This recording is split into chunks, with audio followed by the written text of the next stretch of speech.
began with a puzzle that frustrated investigators across multiple agencies for years. High-value targets were vanishing, not dying, not fleeing to remote territories, simply disappearing from the grid entirely.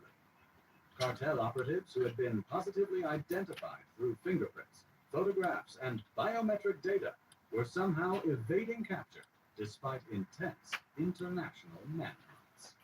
Facial recognition systems failed to produce matches. Border crossings showed no hits. Intelligence networks went silent on figures who should have been easy to track.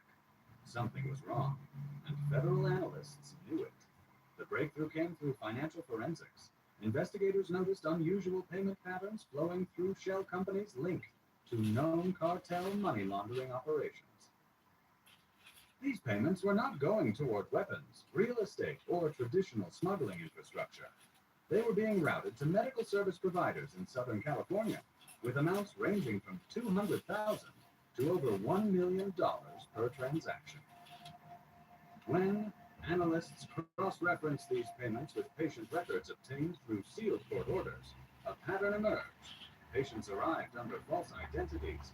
Procedures were performed off the books. Recovery periods were conducted in private facilities with no documentation, and the patients who walked out bore little resemblance to the individuals who walked in. The surgeon at the center of this operation had built a reputation over 2 decades as one of the most skilled reconstructive specialists in the country.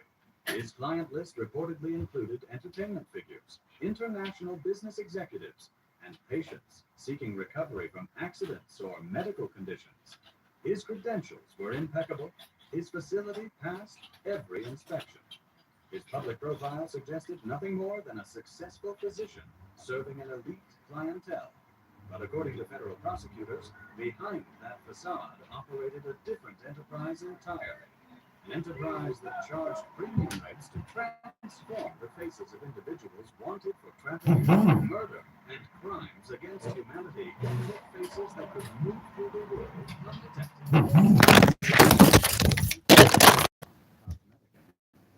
Investigators described procedures that completely restructured facial bone architecture, implants that altered the shape of cheeks and brows, skin treatments designed to modify texture and form, even techniques to alter fingerprint patterns, making biometric identification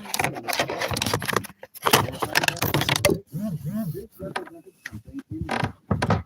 The ability to move their most important across borders without fear of detection. The ability to place individuals in the United States who could oversee distribution networks, coordinate logistics, and even live openly in American communities while being actively hunted by law enforcement agencies around the world. One federal official described it as the ultimate escape hatch, a way to become someone else entirely, with medical precision and permanent results. The raid itself was executed with the kind of coordination typically reserved for high-threat operations. Multiple agencies participated, including specialized units trained to handle sensitive evidence collection in medical environments. The concern was not just securing the suspect, it was preserving every piece of documentation, every photograph, every surgical record that could prove what had occurred within those walls. When agents entered the facility, they discovered what one investigator described as a ghost factory.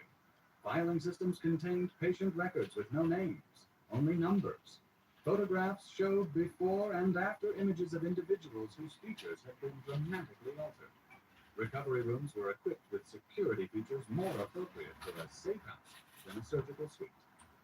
In a secured storage area, agents found something that immediately escalated the investigation. A collection of photographs showing individuals identified as high-ranking cartel operatives, some of whom were on the DEA's most wanted list.